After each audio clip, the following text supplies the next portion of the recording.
शांति। आज 21 दिसंबर 2024 भारत में शनिवार है। Today is 21st December 2024 and it's Saturday in Bharat. आज की मुरली का जादुई रहस्य स्वयं को प्रेरणा देने के लिए magical secrets of today's Murli for motivating the self। आज की साकार मुरली में बाबा ने सीक्रेट बताया है सुख और चैन का।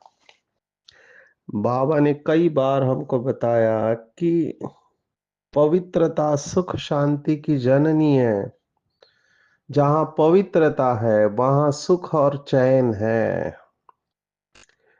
दूसरी पॉइंट आज के मुरली में आई है कि सच्ची अविनाशी कमाई करनी है और ज्ञान रत्नों की कमाई सच्ची कमाई है, बाकी सभी झूठी कमाई है। तीसरी बात बाबा ने कहा सन्यासियों को प्रश्न पूछना चाहिए। क्या प्रश्न पूछना चाहिए कि चैरिटी बिगिंस एट होम करेंगे क्या? क्योंकि सन्यासी तो घर बार छोड़ के आते हैं और अगर कोई सन्यासी कहे कि भगवान एक है तो फिर उसका धंधा चौपट हो जाए। कहाँ से सीखा? अगर पता चले कि बीके से सीखा है तो कोई उनके पास आएगा नहीं। ये सब लास्ट में होने वाला है क्योंकि इनके सब बड़े बड़े दुकान बंद होने वाले हैं। धीरे धीरे ये आवाज भारत में फैलता जा रहा है कि सच्चा ज्ञान ब्रह्मा कुमारियां ही सिखाते हैं। तो ये अभी स्वीकार करने लगे हैं लोग बाबा के घर पे आकर परमात्मा को भी निराकार स्वीकार करने लगे। सो ये प्रोसेस अभी हम देख रहे हैं। रिलीजियस विंग में जो आते हैं या फिर दिल्ली में जो कार्यक्रम हुआ तो ये परिवर्तन अभी दिखाई दे रहा है। बाबा ने आज बार बार जो शब्द कहा है वो है चैरिटी बिगिंस एट होम। कन्या वो अपने पियर घर और ससुर घर का उद्धार करे। जो अपवित्र है वो अपने कुल का उद्धार कर नहीं सकते। फिर बहुत इंटरेस्टिंग बात, मुझे पता नहीं कितने लोगों ने ये किया है पर ये बोर्ड लगाने को बाबा ने कहा है कि इस ज्ञान को जानने से तुम चक्रवर्ती राजा बनोगे, स्वर्ग के राजा बन जाओगे। ऐसे बोर्ड लगा दो, ये आकर्षण का काम करेगा। गेटवे टू हेवन ये बोर्ड लगाया हुआ मैंने देखा है, पर ये बोर्ड लगाना चाहिए और ऐसे लिखत हो बाबा ने कहा। फिर वरदान संपत्ति के ऊपर है, स्वराज्य की संपत्ति। और इस संपत्ति से जो संपन्न है वो सदा संतुष्ट रहते हैं और तीनों कालों और तीनों लोकों को जानने वाले मास्टर नॉलेजफुल बनते हैं। ये आज की पूरी मुरली है। हम शुरुआत करेंगे सच्ची और झूठी कमाई के ऊपर। देखो लौकिक में भी ये कहा जाता है कि मनुष्य पूरे जीवन भर पैसे कमाता रहता है जबकि साथ में उसके कुछ नहीं जाने वाला है।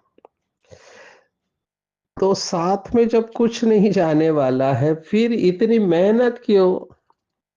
कई लोग समझते हैं जो जॉब करते हैं कि रिटायरमेंट तक हम कमाई करेंगे, रिटायर होने के बाद फिर हम उस कमाई का आनंद लेंगे। जबकि कोई भरोसा नहीं है रिटायरमेंट के बाद आप जिंदा बचोगे। अंग्रेजी में कहते हैं कि मरते वक्त आपके बैंक में जितना पैसा पड़ा है वो ज्यादा मेहनत आपने किया। आपको 2 वक्त की रोटी चाहिए, रहने को घर चाहिए, 2 जोड़ी कपड़े चाहिए, आप बहुत सुखी रह सकते हैं।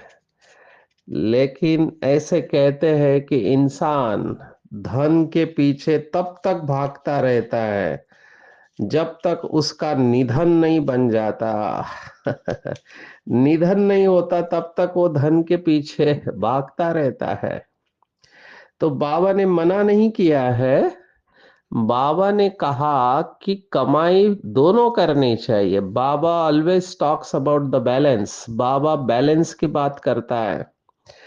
वो कमाई भी करो लेकिन ये कमाई भी करो। बाबा ने कितने मुरलियों में कहा है, बच्चा 8 घंटा शरीर निर्वाह अर्थ आपको कर्म करना है, क्योंकि जिम्मेवारी होती है, घर को चलाना होता है। तो 8 घंटा भले करो, लेकिन 8 घंटा शरीर के लिए देते हो तो 8 घंटा आत्मा के लिए भी दो। ऐसे बाबा ने डिवाइड करने को कहा है। अभी ये जो 8 घंटा है वो कितने लोग देते हैं मैं नहीं जानता। मुझे कई लोग पूछते हैं कि हमको अनुभव क्यों नहीं होता। मैं उनको पूछता हूँ 8 घंटे का चार्ट आपका क्या है मुझे बताओ। तो कहते 8 घंटा तो होता नहीं है। मैंने कहा लक्ष्य रखेंगे तो लक्ष्य ना जाएंगे। लक्ष्य रखते हैं ना, कहते हैं हमको टाइम नहीं मिलता है, हम बिजी रहते हैं। और यही तो बात है कि हमारी प्रायोरिटी क्या है। प्रायोरिटी माना प्राथमिकता हमारी क्या है। अभी 60 साल तक चलो हम मान लिया, 60 साल के बाद भी अपने को कौन से बातों में बिजी आप कर रहे हैं। अगर आपका शरीर अच्छा है तो आप पुरुषार्थ करो। शरीर का कोई भरोसा नहीं है, साथ में कुछ नहीं जाने वाला। फिर वही भक्ति मार्ग का जो श्लोक है, पुनरपि जननम पुनरपि मरणम पुनरे जठरे जननी शयनम, माना बार बार पैदा हो मर जाओ और माँ के गर्भ में जाओ, यही चलता रहेगा। इसलिए भक्ति मार्ग में कहते ये मनुष्य जन्म अति दुर्लभ है। तो सच्ची कमाई करनी चाहिए। इसके ऊपर कितनी सारी भक्ति मार्ग में कहानियां बताई हुई है कि साधु से संत से गुरु से पूछा कि तुम श्रेष्ठ पुरुषार्थ कैसे करते हो, तो कहा मैं हर दिन को अपना अंतिम दिन समझ के चलता हूँ। ये बहुत अच्छा पुरुषार्थ है कि आज का दिन मुझे वो सब करना है जो मैं करना चाहता हूं, क्योंकि ये मेरे जीवन का अंतिम दिन है। मम्मा का अटेंशन कितना कड़ा रहा होगा, ऐसे ही बाबा मम्मा की महिमा नहीं करता है। ये तो दुनिया में आज का दिन कहते, मम्मा कहती थी हर घड़ी अंतिम घड़ी है। कितना अटेंशन रहा होगा मम्मा का।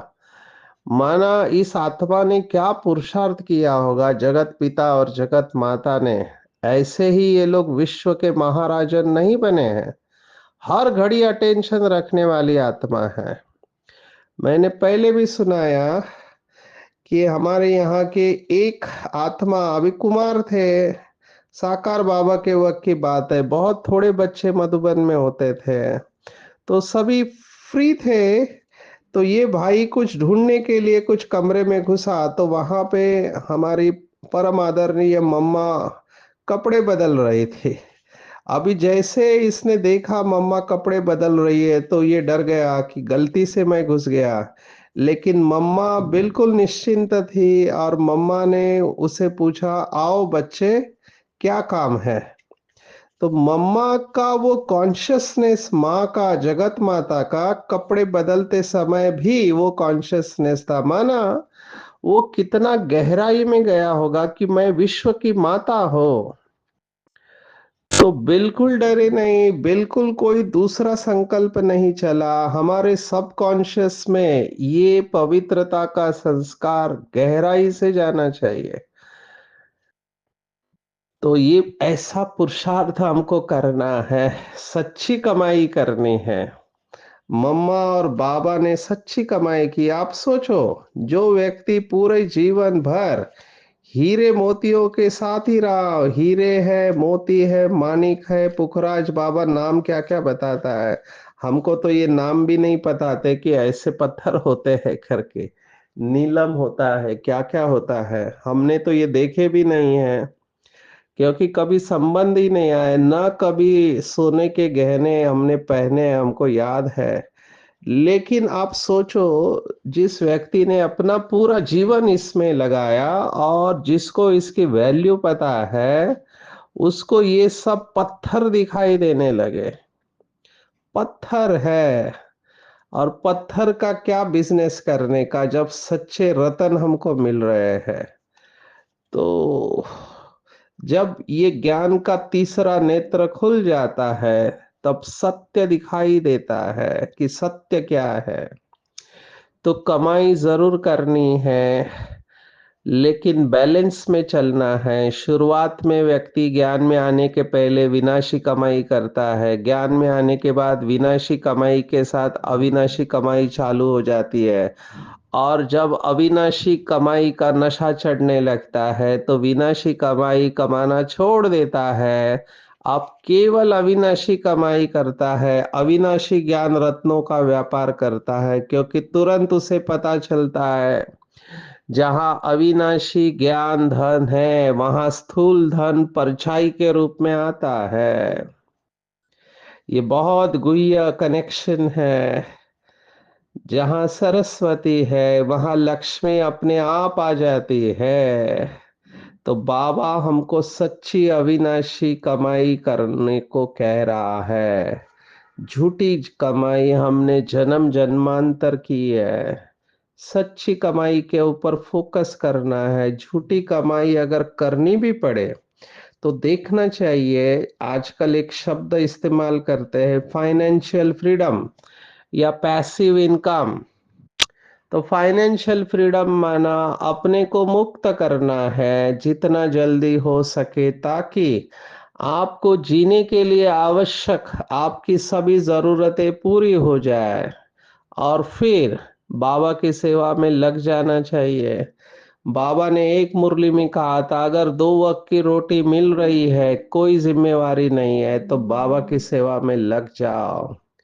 क्योंकि ये जन्म जन्मांतर की कमाई है, और केवल अपने लिए नहीं है। लेकिन जैसे आज बाबा ने कहा, कन्या वो जो अपने कुल का उद्धार करे, तो केवल अपने लिए नहीं है, अपने पूरे कुल का उद्धार हो जाएगा।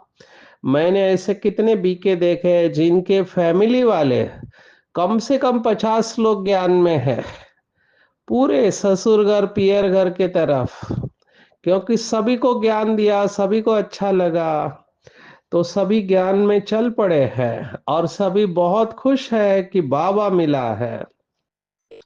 तो बाबा ने आज कहा, पहले सच्ची कमाई करने का पुरुषार्थ करो, और फिर अपने मित्र संबंधियों को भी कराओ। और इसको कहते हैं चैरिटी बिगिंस एट होम। अपने घर से शुरुआत करो। अभी सन्यासी ये बात कर नहीं सकते हैं, क्योंकि सन्यासी खुद घर बार छोड़ के आ जाते हैं, वो कैसे करेंगे। सन्यासी लोग चैरिटी बिगिंस एट होम क्या करेंगे। पहले तो वो घर बार का समाचार सुनाते ही नहीं है। तो बाबा ने कहा, बोलो क्यों नहीं सुनाते हो, मालूम तो पड़ना चाहिए ना। बतलाने में क्या है, फलाने घर के थे, फिर सन्यास धारण किया। तुमसे पूछे तो तुम झट बतला सकते हो, हमसे पूछे तो हम बताएंगे हम फलाने घर के थे, हमने अपना जीवन समर्पित किया है। सन्यासियों के फॉलोअर्स तो बहुत है। वह फिर अगर बैठ कहे कि भगवान एक है, तो सभी उनसे पूछेंगे, तुमको किसने यह ज्ञान सुनाया, कहे बीके नहीं तो सारा उनका धंधा खलास हो जाए। ऐसे कौन अपनी इज्जत गवाएगा, फिर कोई खाना भी ना दे। इसलिए सन्यासियों के लिए तो बहुत मुश्किल है। इसलिए सन्यासी चैरिटी बिगिंस एट होम नहीं कर सकते। उनको पता भी चला तो भी वो बता नहीं सकते। मैंने एक सन्यासी को देखा है जिसके फॉलोअर्स है, अभी ये साउथ की तरफ है, दक्षिण की तरफ। मुझे बहुत वंडर लगा। उसके फॉलोअर सामने बैठे हैं, पर वहां की बहनों ने उसकी ऐसी सेवा की है। हमको भी उन्होंने स्टेज पर बिठाया और कहा अब मुरली के पॉइंट सुनाओ। क्योंकि वो खुद सन्यासी मठाधिपति होके बाबा की मुरली पढ़ते हैं। अभी वो भक्ति मार्ग के शिव के फॉलोअर्स है, माना शैव संप्रदाय वाले हैं। और वो शिव का ज्योतिर्लिंग हाथ में पकड़ के उसके ऊपर ध्यान करते हैं। अमृत वेले को ही उठते हैं, हाथ में पकड़ के उसके ऊपर ध्यान करते हैं। तो बाबा का ज्ञान सुनने के बाद उनकी बुद्धि खुल गई और बाबा की मुरली वो अपने प्रवचनों में सुनाते हैं। तो देखो, लेकिन अभी उनको दोनों तरफ संभालना पड़ता है। उन्होंने स्पष्ट कहा कि ये भक्ति मार्ग है, तो उनके हिसाब से भी हमको चलना पड़ता है। लेकिन इस आत्मा ने सन्यासी होते हुए भी शिव बाबा को समझ लिया, शिव बाबा की मुरली को समझ लिया। तो वो अपने फॉलोअर्स के सामने मुरली के बारे में कह रहा है। ऐसे ही एक फादर को हमने सुना कि वो कोर्स किया और फिर चर्च में जो प्रेयर होती थी उसमें मुरली की पॉइंट सुनाने लगा। तो ऊपर खबर गई कि ये फादर कन्वर्ट हो गया, तो उसको वहां से ट्रांसफर कर दिया। अभी बाबा के बच्चे सब जगह पर है। मैं एक जगह पे गया था, बोध गया, बिहार में। वहां पर एक मुस्लिम यूनिवर्सिटी के प्रोफेसर थे जिनका कुरान कंठस्थ था। सोचो कितनी बड़ी व्यक्ति होगी। तो वो ब्रह्मा कुमारी में आने लगा और उसको बाबा की सभी बातें अच्छी लगने लगी। तो अभी वीआईपी है, एरिया में खबर फैल गई। वहां से उसको दिल्ली तक आवाज गया, तो उसको जामा मस्जिद में बुला लिया कि तुम काफिर बन गए हो, दूसरे धर्म में गए हो। तो उसने कुरान की सब आयतें सुना के रेफरेंस दिया और बोला इसका अर्थ आप मुझे बताओ, नहीं तो मैं आपको बताता हूँ। तब उन्होंने देखा कि इसका स्टडी है, ये स्टडी करके सब बता रहा है और इसने अनुभव भी किया है। तब वो लोग चुप हो गए। तो ये बाबा के बच्चे किसी भी धर्म में गए हैं, वो अप वो ऑटोमेटिकली अपने पार्ट अनुसार बाबा के पास उनको आना ही है। लेकिन कई जगह पे युक्ति से चलना पड़ता है, क्योंकि अकेले रहते हैं, है ना। कई बार जान को खतरा भी होता है, क्योंकि कई लोग धर्म वाले कट्टर होते हैं। तो युक्ति से चलना पड़ता है। लेकिन ये सभी धर्म वाले, अभी देखो आप, पंजाब में मैं जाता हूँ, चंडीगढ़ है या पंजाब के और स्थानों पर, अभी सिख धर्म पीछे आया हुआ है। तो सिख धर्म में भी बाबा के कई बच्चे कन्वर्ट हो गए, माना। वो अभी हमारे निर्भय भाई भी पहले फेटा लगाते थे, फिर निकाल दिया उन्होंने। तो सिख धर्म वाले कितने बाबा के बच्चे हैं जो निकल पड़े हैं ज्ञान में। तो कोई भी धर्म हो, बुद्धिस्ट धर्म वाले निकल आए हैं। ऐसा कोई धर्म नहीं। पारसी पारसी हमारे बाबा के बच्चे कितने हैं। वैसे पारसियों की लोक संख्या भी बहुत कम बची है, सबसे ज्यादा इस समय मुंबई में है। लेकिन पारसी बाबा के बच्चे भी बहुत, जो गए थे दूसरे धर्म में, वो वापिस बाबा के पास आ गए हैं। तो ये सब होने वाला है। ये सब ड्रामा प्लान अनुसार कैसे हो रहा है, तो मित्र संबंधियों को ज्ञान देना है हमको। इसलिए बाबा कहता है कि बोर्ड लगा दो, कब किसको कौन सी पॉइंट क्लिक हो जाएगी पता नहीं है। ये जो बोर्ड लगाने की बात है, बैच की बात है, कई बार बैच से ज्ञान में निकलते हैं, कई प्रदर्शनी में निकलते हैं, कई घूमने को जाते हैं। ऐसे बाबा के बच्चे ज्ञान में आ जाते हैं। लेकिन कहने का भाव है चैरिटी बिगिंस एट होम। हमको देखकर मैं तो समझता हूँ अभी जो समय है, हमको कुछ बोलना ना पड़े, हमारा जीवन ही दूसरों के लिए संदेश बन जाए। अभी देखो, मैं कई स्थान पर जाता हूँ तो बहनों को सफेद ड्रेस में कितना रिगार्ड और रिस्पेक्ट से देखते हैं, क्योंकि तपस्वी आत्माएं हैं तो उनसे वैसे वाइब्रेशन आते हैं लोगों को। ये सफेद ड्रेस की कमाल है, सफेद ड्रेस और बैच और चमकता हुआ चेहरा, ये गहरी छाप छोड़ देता है। तो ये फरिश्ते हैं, लोग एक्सेप्ट करते हैं अभी। तपस्वी बाबा के बच्चे छिपे हुए रह नहीं सकते, उनकी तपस्या उनको प्रत्यक्ष करेगी। तो देखना है कि क्या हम ऐसे सच्ची कमाई करके मित्र संबंधियों को भी ये ज्ञान दे रहे हैं। दूसरा बाबा ने कहा, पवित्रता है वहां सुख और चैन है। बाप पवित्र दुनिया सतयुग की स्थापना करते हैं, वहां विकार है ही नहीं।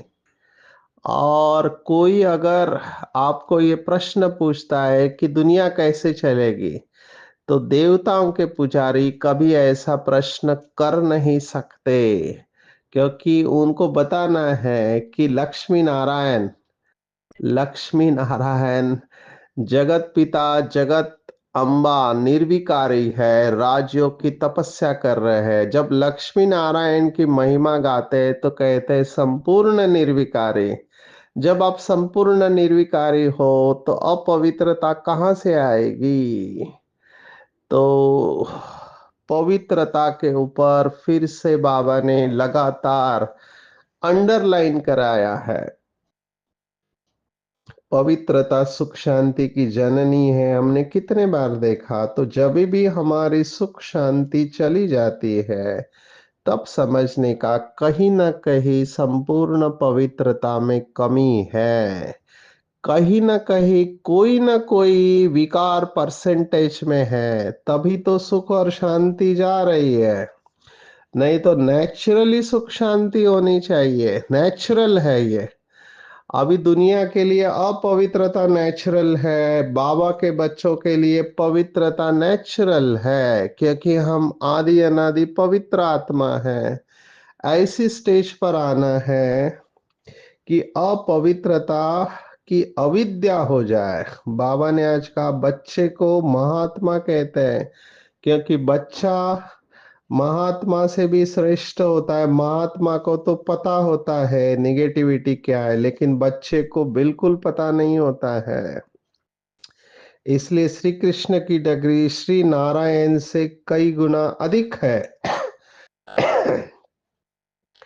तो पवित्रता के ऊपर अंडरलाइन करना है। बाबा ने कहा सर्वव्यापी के ज्ञान वाले भक्ति कर नहीं सकते। अभी देखो, सर्वव्यापी कहेंगे भगवान को तो सर्वव्यापी है, तो भक्ति किसकी करने की?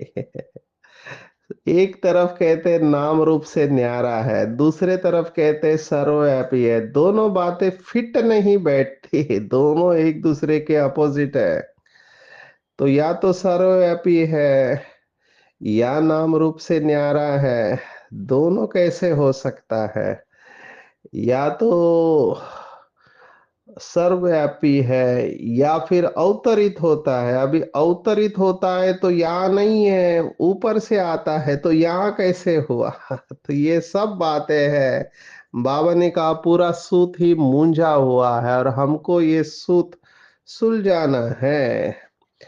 कहा कि खुदा ने पैदा किया तो हम रचना हुए।